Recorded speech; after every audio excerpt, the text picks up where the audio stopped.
Queridos, abra sua Bíblia no livro do profeta Isaías, capítulo 6. Você vai deixar sua Bíblia aberta neste texto. Será o nosso texto base para hoje. Você já deve ter percebido que em 2026 nós demos início a uma nova série de mensagens chamada Maravilhoso Deus. Na verdade, serão 3 séries dentro de uma única série.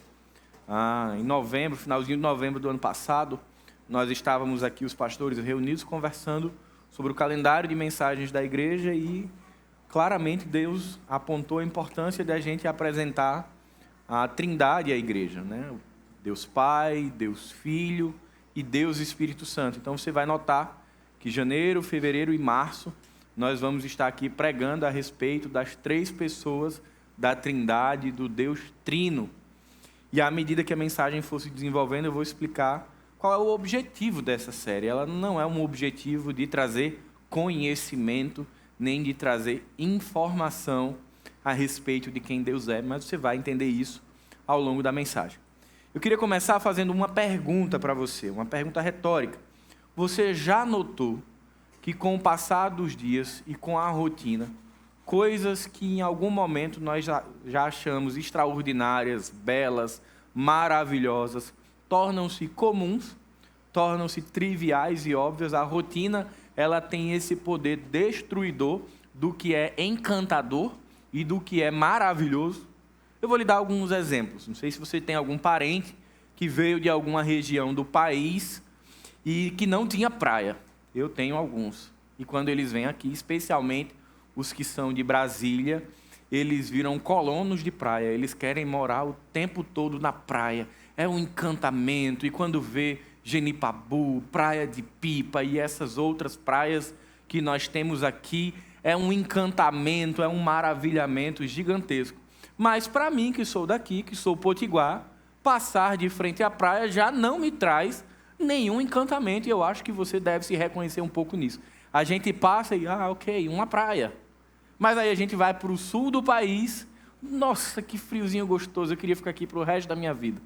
Até que você passa alguns dias e também aquilo virou natural. Então a rotina, o hábito tem esse poder destrutivo de transformar um lugar bonito apenas em uma paisagem, de transformar uma bênção em um milagre de Deus em algo comum e trivial e de transformar algo que gerava a admiração, transformar em algo que passa despercebido dos nossos olhos. O objetivo da série é exatamente esse. Falar sobre Deus Pai, sobre Deus Filho e sobre Deus Espírito Santo não será para encher os corações, os nossos corações de conhecimento a respeito de Deus ou de informação a respeito de Deus. Vocês verão que tudo que será pregado aqui não será nada novo. Não terá nenhum tesouro escondido, uma pérola das Escrituras que jamais você ouviu em lugar nenhum. Traga os seus amigos e visitantes que haverá uma revelação no próximo domingo. Não, não terá. Será aquilo que você já sabe a respeito de Deus.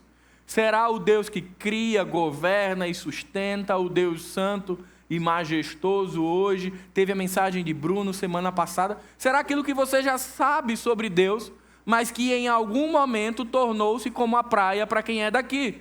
Tornou-se comum. E por tornar-se comum, perdeu o encantamento, o maravilhamento. O objetivo dessa série é resgatar o nosso coração para olharmos para Deus como nós um dia já olhamos. E você vai lembrar da expressão que eu vou dizer agora. Lá, quando nós tivemos um encontro pessoal com Jesus, se usa o termo do primeiro amor. É o período do encantamento, do fervor espiritual, do desejo por Deus, da sede por Jesus, das orações mais longas, do investimento nas disciplinas espirituais. E aí o tempo vai passando. E aí esse tal primeiro amor, ele vai o quê? Se tornando comum, corriqueiro, habitual. E o Deus que me maravilhava, que encantava, que enchia meus olhos de temor e admiração, torna-se um Deus comum. Por isso a gente começa janeiro falando sobre o maravilhoso Deus. O objetivo é encher seu coração novamente de maravilhamento a respeito de quem Deus é, mas não como uma informação, mas como algo que transforma e corrige o caminho do nosso coração. Então a ideia não é deixá-lo mais familiarizado com quem Deus é deixar você novamente encantado por quem Deus é. E não acredite, eu não conseguirei isso com nenhuma habilidade de pregação.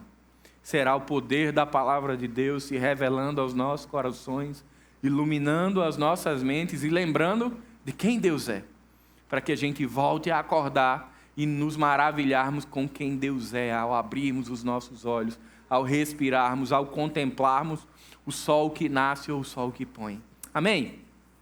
A W. Tozer fala o seguinte: o que vem à nossa mente quando pensamos em Deus é a coisa mais importante a nosso respeito. Portanto, se a minha visão sobre Deus é superficial, aquilo que eu vou viver de Deus também é superficial. Mas se aquilo que eu entendo sobre Deus e que minha mente pensa sobre Deus é grande, profundo, intenso e maravilhoso, eu tenho uma forte possibilidade de desenvolver uma vida com Deus forte, intensa, maravilhosa e aquecida. A mensagem de hoje em Isaías capítulo 6 vai nos apresentar 2 atributos de Deus, 2 características de Deus que você já sabe: que Deus é majestoso e que Deus é santo.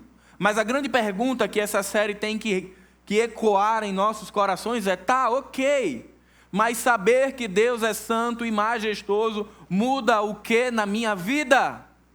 Porque aquilo que nós sabemos de Deus não pode ser um conhecimento teórico, não pode ser aquilo que o livro de teologia descreve, não pode ser um versículo que foi aprendido meramente.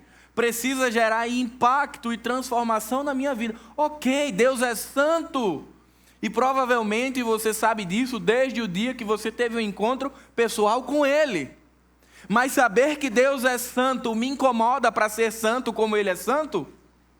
Saber que Deus é majestoso, que governa sobre todas as coisas, que a sua glória cobre toda a criação, produz paz, segurança e tranquilidade ao meu coração no momento da angústia. Você percebe como é diferente saber que Deus é e ter a experiência pessoal de que Ele é na minha vida? O objetivo da série é esse: Deus é santo e majestoso, mas isso precisa trazer um impacto real na minha vida. A santidade de Deus e a majestade de Deus não é algo que eu contemplo de longe. É algo que eu experimento na minha vida pessoal. E aí, eu vou convidar você a ter uma experiência diferente. A gente está acostumado a ler a Bíblia. Mas o texto que nós temos hoje como base é uma visão. O povo de Judá está com medo. Você vai perceber que Uzias havia morrido. Uzias tinha sido um bom rei.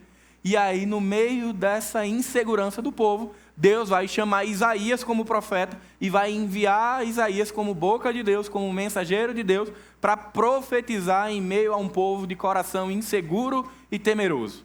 Mas antes disso, Deus se revela a Isaías por meio de uma visão. E aí eu vou pedir para a mídia apagar a luz aqui do templo, você fechar seus olhos, e eu vou querer que você ouça o texto. E que você faça um exercício que é muito legal de fazer em textos como esse. Acompanhar na sua mente, dê asas à sua imaginação. Veja o texto que vai ser descrito por Isaías 6, a partir do verso 1. Vou pedir que a mídia solte o áudio e você acompanha o texto. Isaías capítulo 6. No ano em que morreu o rei Uzias, eu vi também ao Senhor assentado sobre um alto e sublime trono, e a cauda do seu manto enchia o templo. Serafins estavam por cima dele. Cada um tinha 6 asas. Com 2 cobriam os seus rostos, com 2 cobriam os seus pés, e com 2 voavam. E clamavam uns aos outros, dizendo: Santo, Santo, Santo é o Senhor dos exércitos. Toda a terra está cheia da sua glória. E os umbrais das portas se moveram à voz do que clamava, e a casa se encheu de fumaça. Então disse eu: ai de mim, pois estou perdido, porque sou um homem de lábios impuros, e habito no meio de um povo de impuros lábios. Os meus olhos viram o Rei, o Senhor dos exércitos. Porém, um dos serafins voou para mim, trazendo na sua mão uma brasa viva que tirara do altar com uma tenaz. Pai, prepara o nosso coração para ouvirmos e aplicarmos a Tua palavra às nossas vidas. Ilumina as nossas mentes, Pai, para que possamos olhar para a Tua palavra com temor e reverência. Em nome de Jesus, amém. Podem acender as luzes. Gente, esse texto está aqui por volta de 740, 750 a.C. O reino de Israel já está dividido e aqui a gente tem Uzias reinando sobre Judá. Uzias ele vai reinar aproximadamente 55 anos, o que para um governo de Israel é muito tempo. É um governo longo, é um governo que no caso de Uzias foi um bom governo. Foi um governo de estabilidade. Uzias contribuiu para o fortalecimento do exército de Judá.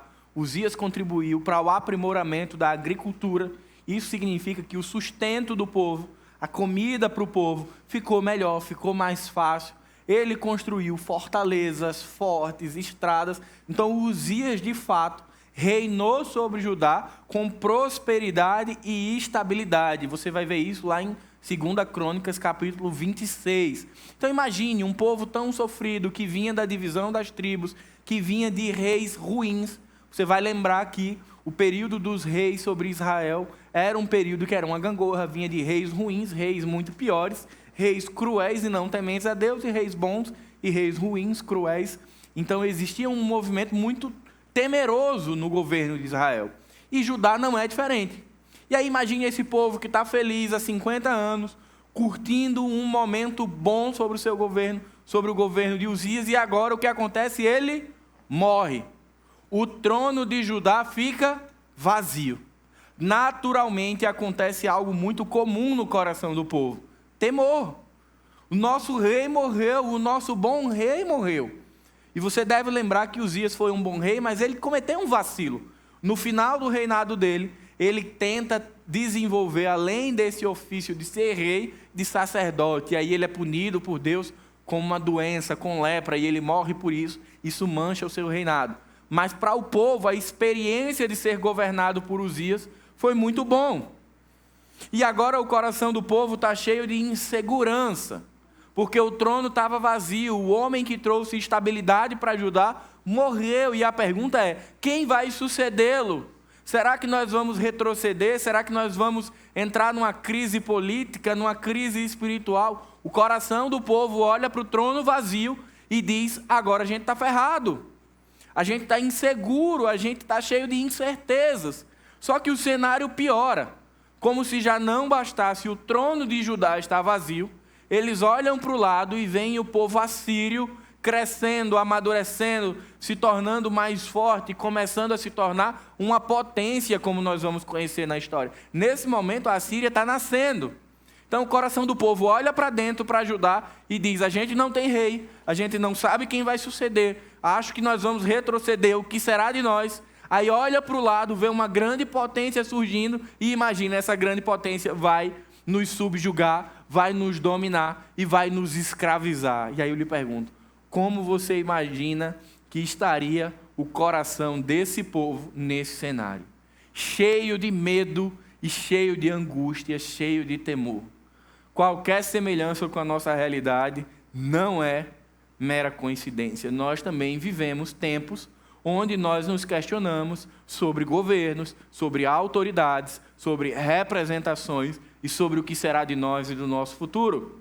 Mas aí o Senhor, de uma maneira extraordinária e belíssima, Ele começa a tratar o coração do povo a partir do coração de Isaías.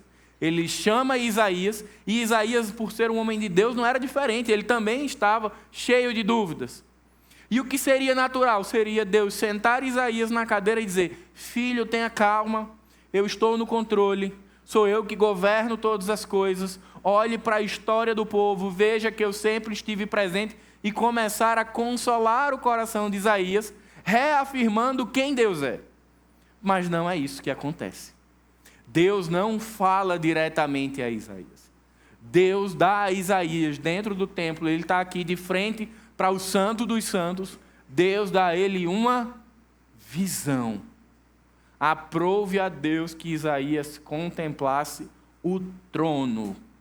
E você vai ver uma coisa mais especial ainda nesse texto.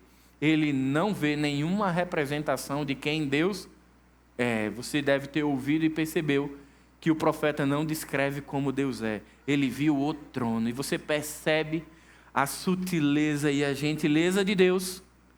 Isaías estava olhando para que trono vazio? Judá. Faltava um governante humano no trono de Judá. Incerteza, insegurança, o que será de nós?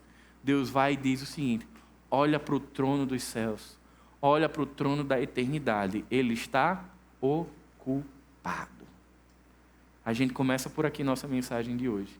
Apesar dos tronos se moverem aqui na terra, o trono de Deus continua e continuará para sempre sendo ocupado por Deus. Nada vai mudar. E aí a visão ela continua. Ele agora vê seres celestiais cantando: Santo, Santo, Santo é o Senhor dos exércitos. E esses seres celestiais cobrem o rosto, cobrem os pés, e com as outras duas asas eles voam pelo templo. E ali representa a santidade de Deus. E o profeta diz: eu vi o verdadeiro rei. Olha só, eu vi o verdadeiro rei. O olho de Isaías e do povo estava procurando o sucessor de Uzias. Mas na visão Isaías vê o verdadeiro rei. E aí ele diz: ai de mim, que sou homem de lábios impuros e habito no meio de um povo de impuros lábios. A santidade de Deus atravessa não somente o espaço físico, mas o coração de Isaías e revela o pecado do profeta diante dos olhos dele. E aí o texto é ainda mais belo, a visão. Aprove a Deus que ele mesmo providenciasse a purificação do profeta. É retirado uma brasa viva com uma tenaz e ela é tocada nos lábios do profeta, e ali ele se torna puro e ele vai ser enviado como profeta em Judá. E a pergunta que fica é: e o que é que isso significa para a minha vida?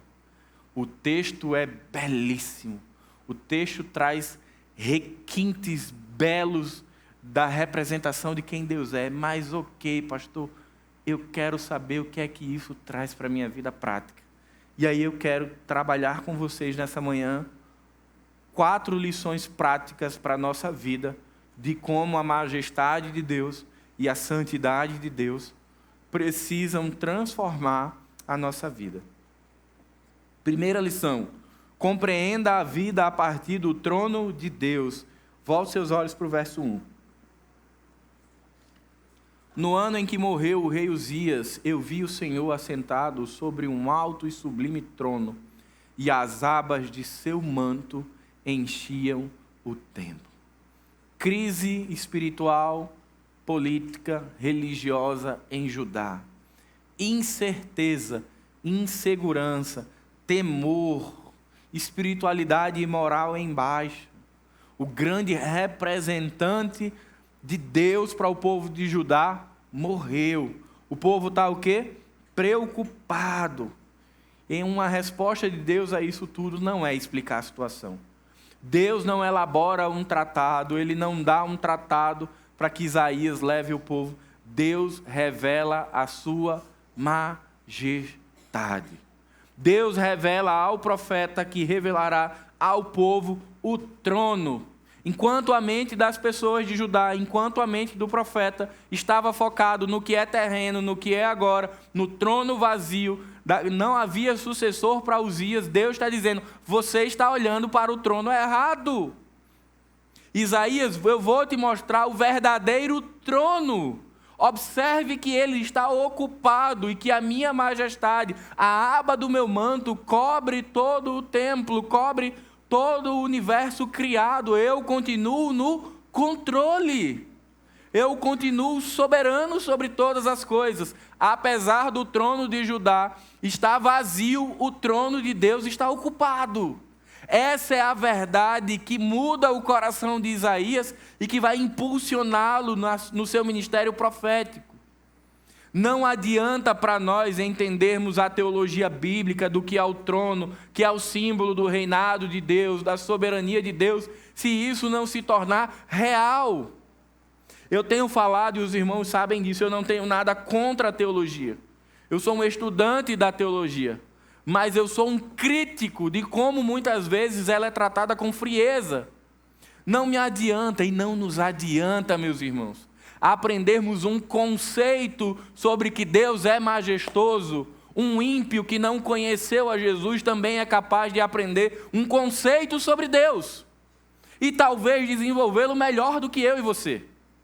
Mas somente aqueles que se submetem à soberania de Deus e são filhos podem experimentar o que é a majestade de Deus. Não nos adianta aprender teorias, aprender conceito, fazer publicações, se a soberania de Deus não tiver um espaço prático na nossa vida. Essa série não vai nos convidar sobre conceitos. Vocês vão ouvir pouquíssimas citações teológicas, mas a gente vai ser convidado a trazer esses atributos de Deus e essas características de Deus para o nosso coração. O Senhor continua reinando mesmo quando os tronos humanos caem. O governo de Deus não é ameaçado pelas crises do mundo. Novamente nós vamos viver um ano político. E eu não quero me alongar, mas preciso falar sobre isso. Descanse o seu coração sobre o cenário político brasileiro e internacional. Eles são autoridades postas por Deus e estão sobre o domínio de Deus, sejam eles quem forem. O trono que eles habitarão, os poderes que eles ocuparão serão temporários e estarão submissos à autoridade do verdadeiro governante do mundo, que é Deus, o maravilhoso Deus.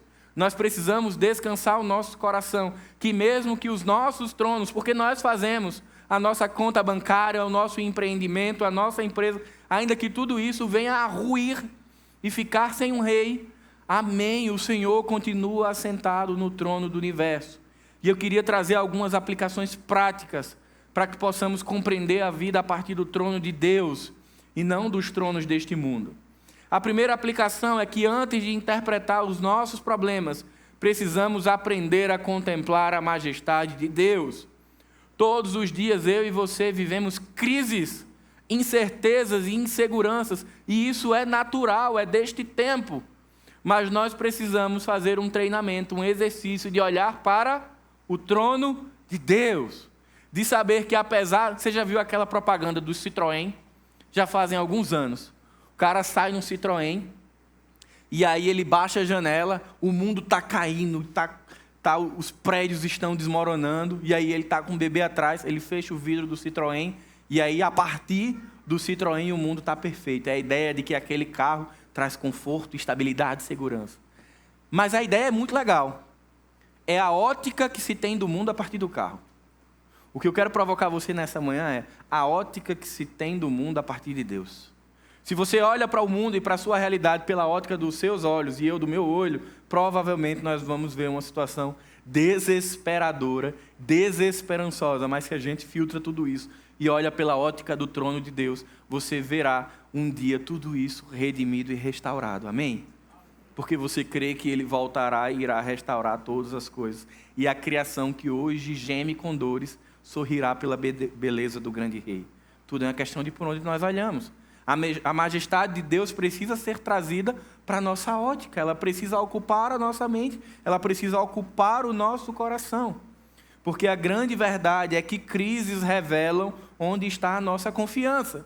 O povo estava bem, 55 anos aproximadamente de um bom rei, estabilidade, estava todo mundo confortável, a glória não era do Deus de Israel, não era do Deus de Judá, a glória era de Uzias.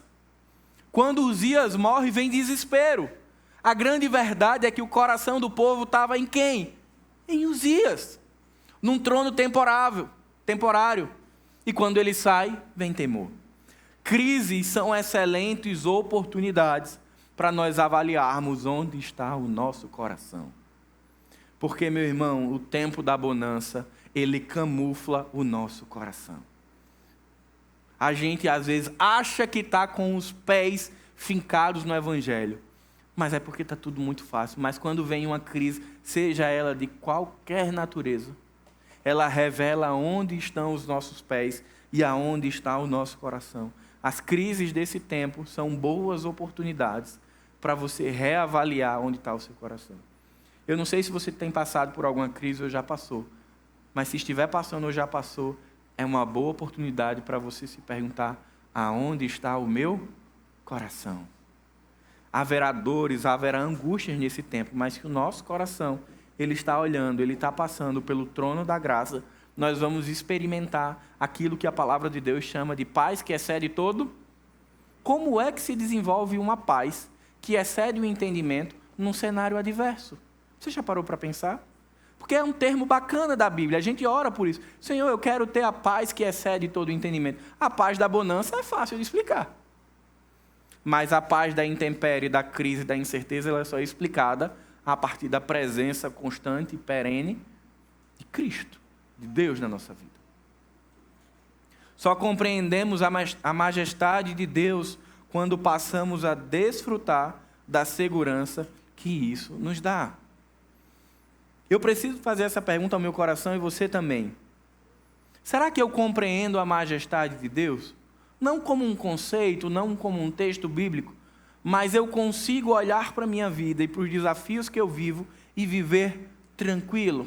Será que quando eu canto ou quando eu afirmo que Deus está assentado no trono, que Ele governa, que Ele criou, que Ele sustenta, que todas as coisas estão debaixo da boa mão dEle, isso traz paz ao meu coração quanto ao sustento da minha família? Ou eu digo isso, mas o meu coração se corrói em incerteza e medo de que amanhã algo me ocorra e eu fique desprovido de cuidado familiar? São algumas ambiguidades que nós precisamos passar o nosso coração na peneira. Se eu digo que Deus é majestoso, e eu não vou aqui trazer o conceito de majestade, mas se eu digo que Deus é soberano, é a autoridade, Ele tem todo o poder sobre a minha vida, isso necessariamente deveria trazer tranquilidade. Paz que excede todo o entendimento. Pastor, mas é difícil mesmo, eu também tenho muita dificuldade com isso. Tem dias que meu coração está cheio de incertezas e inseguranças, e eu preciso aprender mais de maneira prática sobre o Deus que eu afirmo que é majestoso.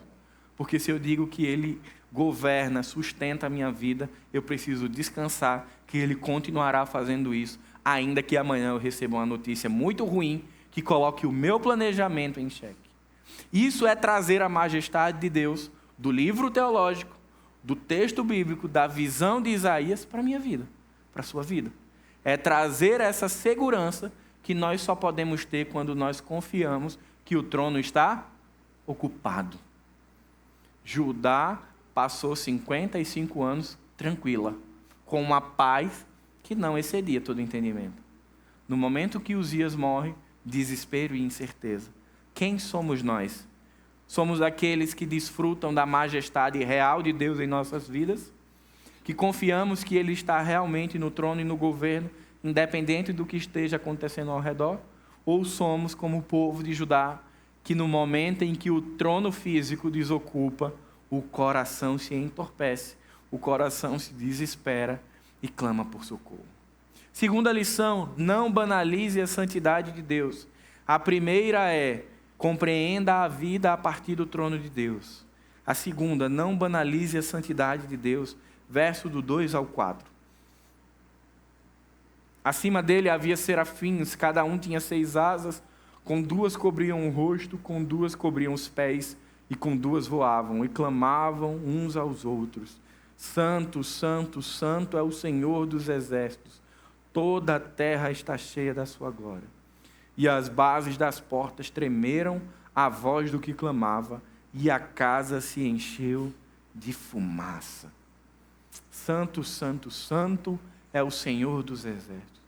Você sabe, obviamente, que Deus não é a habitação do pecado. Você sabe que em Deus não há mácula, não há ruga, não se encontra nenhuma sombra, nem espectro de pecado. Você já sabe disso há muito tempo, eu tenho certeza.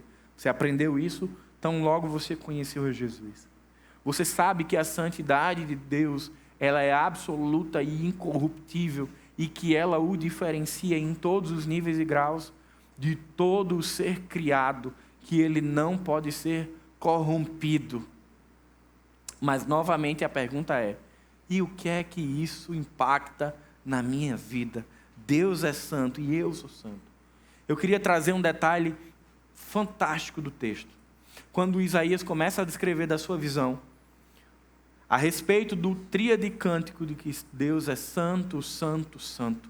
E isso traz a ideia da absoluta santidade de Deus.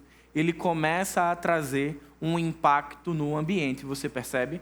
Aconteceram duas coisas na visão, dentro do templo acontecem duas coisas. Algumas versões vão chamar dos umbrais das portas, outras vão chamar de pilares do templo. Existe um impacto estrutural na visão. A santidade de Deus é real, ela é verdadeira, é concreta, ela gera impacto no mundo real. Santidade não é um conceito que se olha à distância. Santidade também não é aquele conceito pobre e superficial de que aqueles que conhecem a Jesus, eles não vão falar palavrão, não vão consumir conteúdos ilícitos e não vão matar e roubar. E isso é bem... Encontrei Jesus hoje. A santidade que Isaías está vendo aqui é o caráter e infalibilidade de quem Deus é, ao ponto da estrutura do templo ser abalada, ao ponto de seres celestiais não poderem olhar para a glória que emanava do trono. Você observou como os serafins fazem? Cobrem os rostos ante a Ele. Cobrem os pés ante a Cristo. Tudo no texto enfatiza que não é uma representação simbólica, é real, poderosa e transformadora. Isso significa que santidade é um atributo que Deus, em seu caráter, expõe diante de nós, compartilha conosco, é um atributo que se comunica conosco, e que a nossa visão sobre a santidade de Deus não pode ser conceitual, precisa ser prática. Não me adianta de nada saber que Deus é santo e ter uma vida completamente encharcada no pecado. Uma visão simplista da santidade de Deus produz uma vida espiritual superficial. E eu vou dizer isso nos termos que eu ouvia quando eu era pequeno. Eu não mato, eu não roubo, eu não fumo, nem tenho promiscuidade sexual na minha vida. Logo, eu estou bem. Mas o coração está cheio de lascívia, a língua está cheia de malignidade, o coração está cheio de rancor, a vida financeira está cheia de desonestidade. Mas eu não mato, eu não roubo, eu não fumo e eu não tenho uma vida publicamente promíscua. A ideia que está trazendo aqui de santidade é de olharmos para Deus com a mesma perspectiva que Isaías teve. Se você voltar os seus olhos para o texto, você vai ver que Isaías dá uma resposta, que será o nosso terceiro ponto. Ai de mim. A visão que Isaías tem de Deus revela a impiedade do coração dele. É somente olhando para Deus em sua santidade que Isaías pode ter uma dimensão do quão pecador e falho ele é. Nós precisamos olhar para Deus como um Deus santo de verdade. Vou fazer uma pergunta aqui. Quem aqui lembra da infância ali por volta de 5 a 10 anos? Alguém? Alguns lembram. Quando a gente ia desobedecer, quem desobedecia vendo o pai e a mãe olhando? Olhando você aqui, você dizia, vou desobedecer. Alguém? Não, né? Porque ele estava à vista, a presença, a autoridade do pai e da mãe está à vista. Tem os filhos que são mais desafiadores, diz, eu vou testar.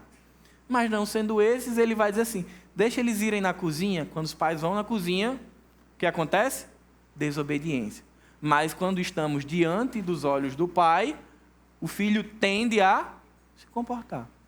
Pega essa ilustração e pense em relação a Deus.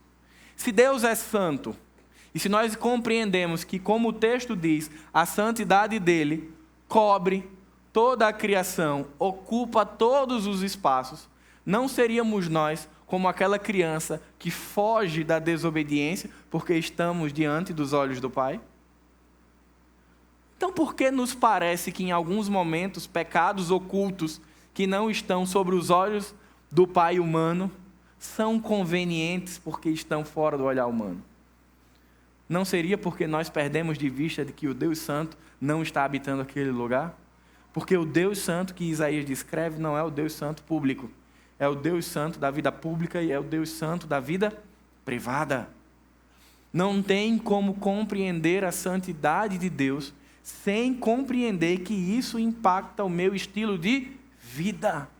Não tem como entender de maneira pessoal que Deus é santo e não ser constrangido pela santidade dele de ser santo como ele é. A palavra de Deus diz: sede santos como o pastor é santo, como o líder de célula é santo, como quem é santo? Como Deus é. Não há como compreender que Deus é santo sem transportar essa verdade bíblica de que a gente também precisa ser santo. A santidade de Deus sempre exigirá transformação constante. Quando perdemos o senso de santidade, perdemos também o temor. Eu vou dar um exemplo aqui. Aconteceu ontem. Estava com os meninos na casa da tia de Niele e de repente Niele chega apavorado. Filho, Samuel arranhou o carro.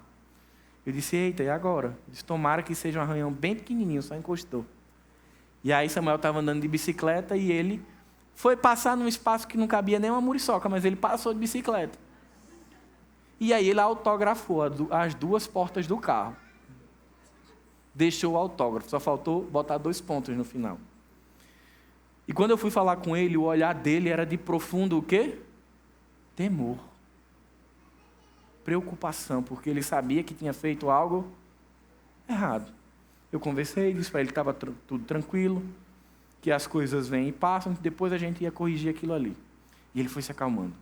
Mas me chamou muita atenção a reação dele. E eu queria que você pegasse isso agora para a nossa vida.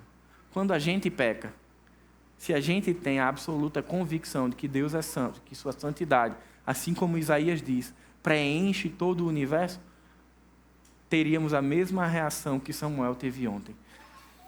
Meu Deus, eu pequei contra o Senhor, eu ofendi o Senhor, eu ofendi o caráter santo de Deus, mas eu, Paulo, às vezes esqueço que Deus é santo. E tenho os meus pecados e fico confortavelmente vivendo com eles, até que em algum momento o meu coração se lembre ou seja lembrado por alguém que Deus é santo e isso gere confissão. Aqui no texto de Isaías, a compreensão real da santidade de Deus gerou confissão. O que é que eu quero dizer com isso, meus irmãos? A terceira lição. A santidade de Deus revela o nosso pecado e produz confissão. Crente que não confessa pecado, ele não entendeu que Deus é santo. É simples. Assim como quem não descansa na soberania de Deus, não entendeu que Deus é majestoso. Quem não confessa pecado, não entendeu que Ele é santo. Porque o nosso pecado, ele é uma ofensa a quem? A Deus. A que caráter de Deus? Que característica? Santidade. Vocês entendem como a Bíblia às vezes parece muito difícil, mas ela é muito simples? Por que que o pecado ele é tão ofensivo a Deus? Porque Deus é santo. Se eu sou filho e não quero entristecer o meu pai, quando eu peco e ofendo o caráter dele, de Deus plena e absolutamente santo, isso deveria produzir naturalmente no meu coração a confissão do pecado.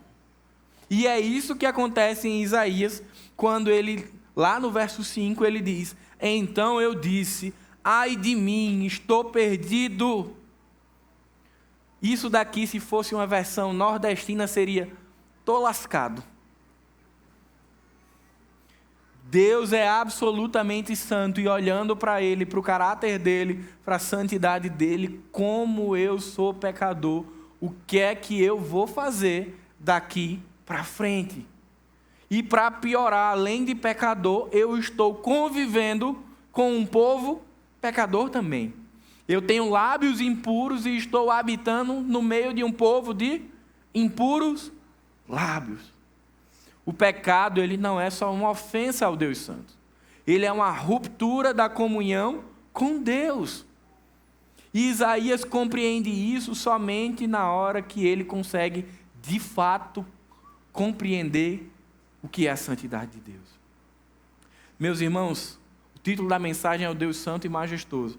Mas só dá para dizer que Deus é santo se eu tiver um profundo repúdio pelo pecado que eu cometo. Se o meu conceito de santidade de Deus não aflige o meu coração sobre o meu pecado, eu estou apenas com um conceito humano. Se dizer que Deus é santo nesse momento não nos trouxer calafrios internos sobre os nossos pecados e de como nós precisamos confessá-los e nos arrepender, nossa visão sobre a santidade de Deus está lá distante. Está um Deus bem distante. Nós precisamos aproximar esse nosso conceito de santidade. Ela não é para ser contemplada. É um exercício poderoso para revelar o nosso coração e pedir perdão. A verdadeira vida cristã começa com confissão e arrependimento, não com autojustificação. Se você olhar para o texto, Isaías não se justifica. Ele não diz que está com lábios impuros porque ele está vivendo no meio de um povo impuro. Ele não diz que está com lábios impuros porque o governo do trono de Judá está sem ninguém, está vazio. Ele não diz que é porque está com medo. Ele não diz que é porque a criação dele foi assim. Ele não diz que é porque morou não sei aonde. Ele só diz o seguinte: ai de mim, eu tenho lábios impuros, ponto. Esse é o meu pecado. Conhecer e compreender a santidade de Deus não pode gerar autojustificação. O que é autojustificação? É a vida de Maria. Eu sou assim porque outra pessoa me fez assim. Eu sou assim porque eu convivo nesse contexto. Eu sou assim por causa de fulano, de Beltrano. Meus irmãos, Deus é santo e nós somos chamados a ser santos. A santidade de Deus nos faz olhar para o nosso pecado e precisa produzir transformação. Se eu olho para Deus e digo, nossa, como Deus é santo, e continuo levando uma vida de pecados domésticos, de pecados domesticados, de estimação, tem algo muito errado. Eu não estou entendendo a dimensão da santidade de Deus. Eu não estou entendendo o quão ofensivo o meu pecado é para Deus. Um cristão saudável, que compreende bem que Deus é santo, ele deve reconhecer e confessar seus pecados. Não soma para a semana, é cometeu, confessou. E aí, nesse novo mundo de ser pais, eu e Niele temos aprendido muito sobre Deus. A gente começou a ensinar os meninos a orar. E eu disse, Niele, temos que começar ensinando que eles são pecadores. Tudo começa por aí. E nós ensinamos, e eles aprenderam a orar, e Lara especialmente adora orar. Ela ora várias vezes por dia. E eu disse, Niele, eu nunca vi uma criatura tão pecadora quanto ela, porque até na comida ela ora, papai do céu, perdoa os meus pecados. Eu digo, Niele, não tem condições do almoço para o lanche, ela já ter cometido tanto pecado. E a gente sabe que ela não entendeu ainda a dimensão. Mas ficou no meu coração e no de Niele, que muitas vezes nós oramos, pedimos, agradecemos, intercedemos, e o que é que falta na nossa oração? Confissão. E a gente descobriu isso por uma oração inocente de Lara, que ela nem sabe ainda, mas que toda oração, e a gente não pede, ela inclui lá, perdoa os nossos pecados. E quando preparava a mensagem, eu me disse, caramba, quantas vezes eu oro, e eu não incluo a confissão, porque eu estou me esquecendo que Deus é santo. E eu estou tratando o meu pecado de maneira banal. Mas a grande verdade é que o meu pecado, ele é absurdamente ofensivo a Deus. E aí agora a gente está no nosso momento de oração individual, confessando os nossos pecados e pedindo perdão. E a gente aprendeu com ela. E a gente espera que no futuro ela consiga compreender de verdade isso. Mas eu pergunto para você, como tem sido a constância das suas orações de confissão de pecado por ter ofendido um Deus santo?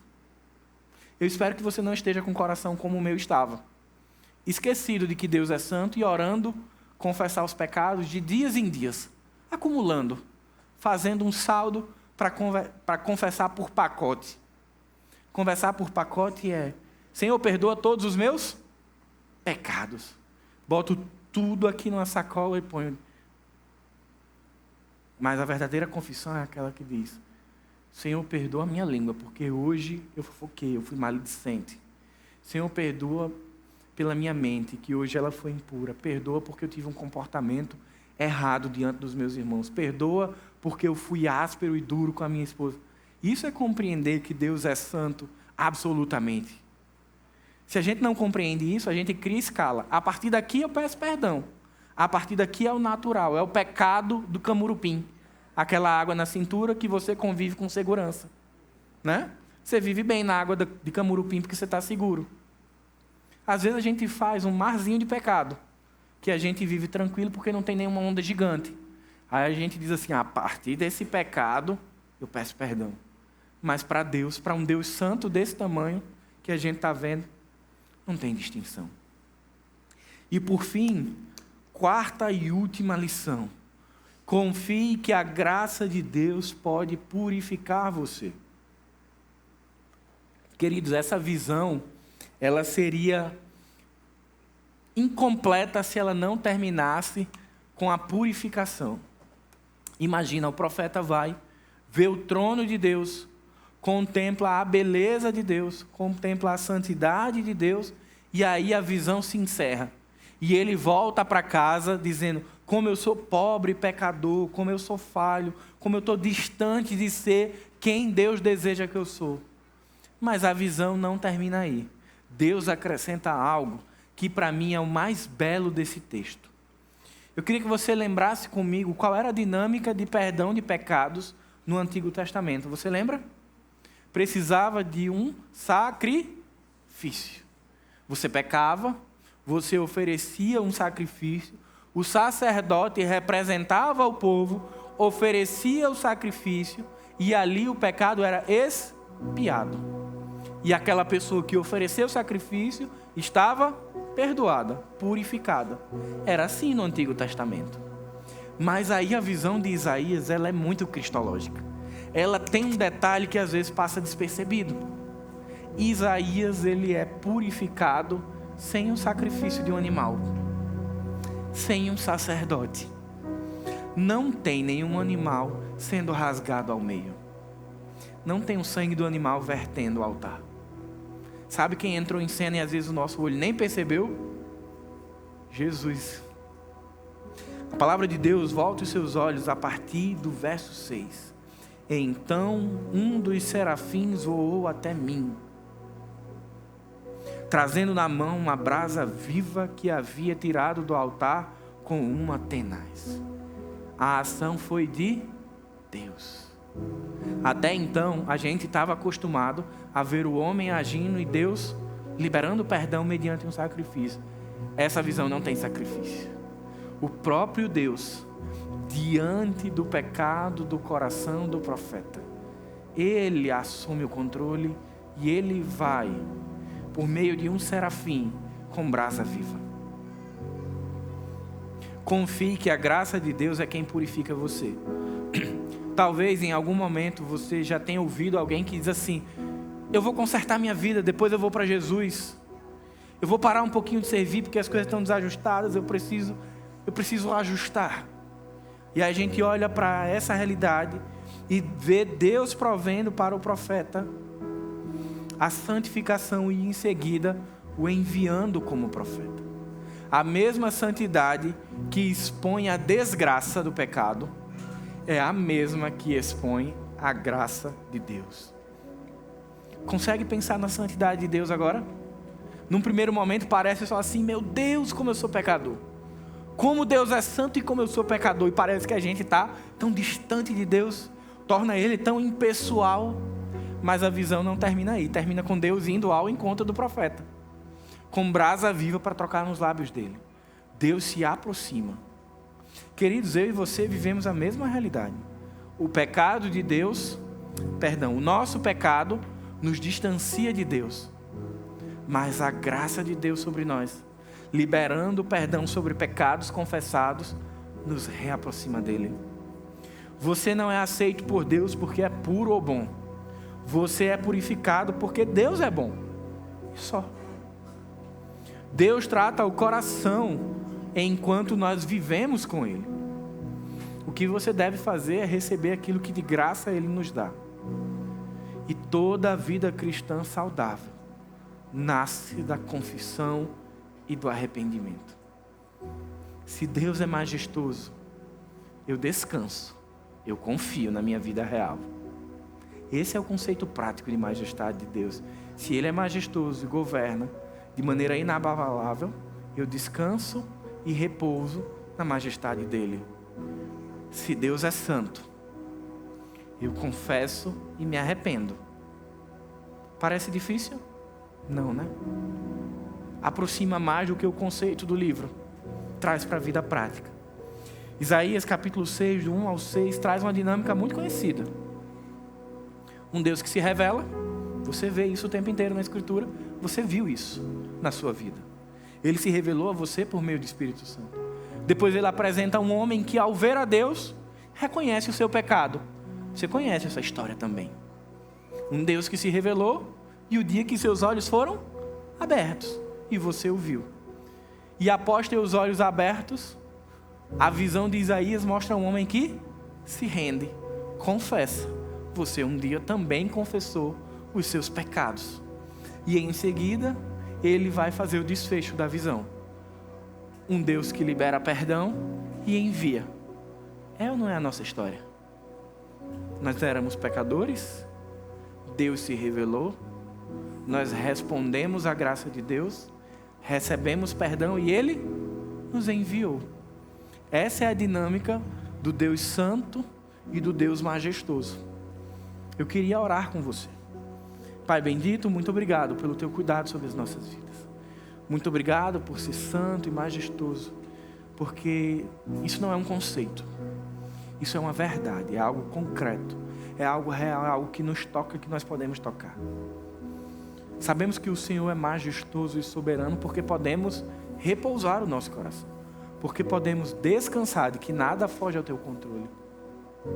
Reconhecemos que o Senhor é santo porque o nosso pecado ofende a Ti, porque o nosso pecado constrange diante do altar.